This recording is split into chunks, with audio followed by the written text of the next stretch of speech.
आपको बताते हैं कि कहां कहां से कांग्रेस आगे है, कहां बीजेपी आगे है, शुरुआती नतीजे किसके पक्ष में जा रहे हैं, एक एक करके आपको अब ग्राफिक्स के जरिए बताते हैं और यह भी बताते हैं कि अब अध्यक्ष किसका बनेगा। तो सबसे पहले प्रेमनगर की बात करते हैं। प्रेमनगर नगर पंचायत मतलब सूरजपुर जिला 11 कांग्रेस के खाते में, 2 बीजेपी के खाते में। निर्णायक बढ़त है, कांग्रेस के खाते में चला गया प्रेमनगर। इसके साथ साथ प्रेमनगर की जनता ने प्रेम दिखा दिया कांग्रेस के लिए। नरहरपुर नगर पंचायत, नरहरपुर कांकेर जिले में, और कांकेर जिले से जो आंकड़े आए हैं वो ये कि 11 वार्ड गए कांग्रेस के खाते में, 4 गए हैं बीजेपी के खाते में, यानी यहां भी 11 4 13 हो गए और कांग्रेस की यहां पर सरकार बनती दिख रही है, यानी कि कांग्रेस अध्यक्ष बना सकता है, बनाएगा। कोंटा नगर पंचायत, कोंटा में यानी सुकमा में फिलहाल जो स्थिति है वो ये कि 2 वार्ड हैं कांग्रेस के खाते में, बीजेपी के खाते में 0। अभी बहुत देर से अपडेट नहीं हुआ है, वोटिंग में टाइम, काउंटिंग में टाइम लग रहा है, नतीजा आपको बताएंगे। कोंटा की बात हो गई, सुकमा की बात हो गई। इसके बाद अब अगले है भैरमगढ़, बीजापुर की यह सीट है।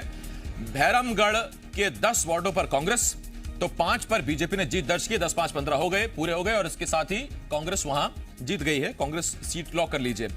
इसके साथ साथ भैरमगढ़ के बाद भोपालपट्टनम, तो जो भोपालपट्टनम है, भोपालपट्टनम में बीजापुर की इसी सीट पर फिलहाल जो स्थिति है, कांग्रेस ने क्लीन स्वीप कर डाला है, बीजेपी का सुपड़ा साफ कर दिया है। 15-0 की स्थिति, यानी भोपालपट्टनम भी कांग्रेस के खाते में गई। तो एक एक करके पंचायतें कांग्रेस के खाते में जा रही हैं, बीजेपी के खाते में अभी तक एक भी पंचायत नहीं आई है।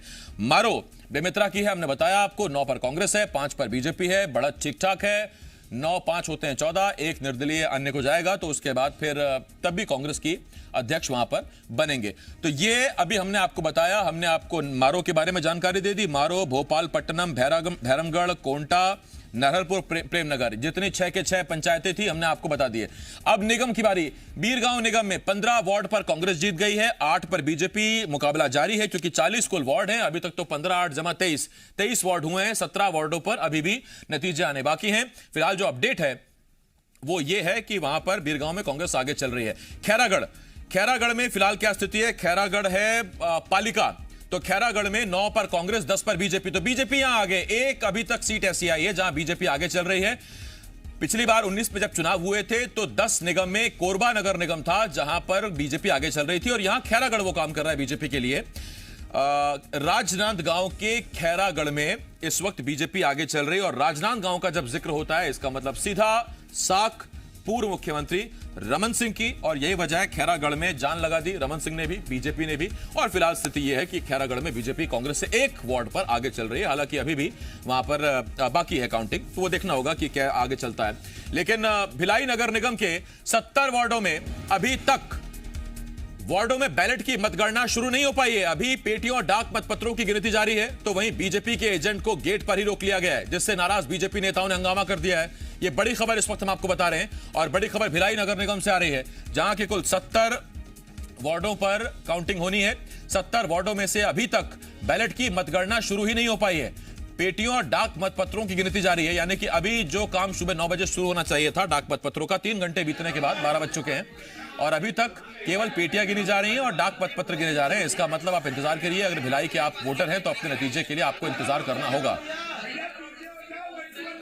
और भिलाई चरोदा से इस वक्त बड़ी खबर है, पहले राउंड के डाक मतपत्रों की गिनती पूरी हो गई है। 40 वार्डों में 27 में कांग्रेस ने बढ़त बनाई है, 13 में बीजेपी आगे है। तो इसे अभी जीत नहीं कह सकते, नतीजा नहीं कह सकते, क्योंकि यहां जब नगर निगम की बात आती है तो फिर एक बड़ा वोटर होता है, एक बड़ा वोट संख्या होती है, और फिर राउंडवार गिनती चलती है, और पहले राउंड की गिनती पूरी हो चुकी है। 5 से लेके 4 राउंड से लेके 7-8 राउंड तक की गिनती जा सकती है, और अलग अलग नगर निगमों में वो डिपेंड करता है कि वहां पर वोटर कितने हैं। लेकिन फिलहाल जो भिलाई चरोदा की बात है, तो पहले राउंड में डाक मतपत्रों की गिनती पूरी हो गई है। 40 वार्डों में 27 में कांग्रेस बढ़त बनाए हुए है, 13 में बीजेपी आगे है। इसे अभी नतीजे नहीं कह सकते।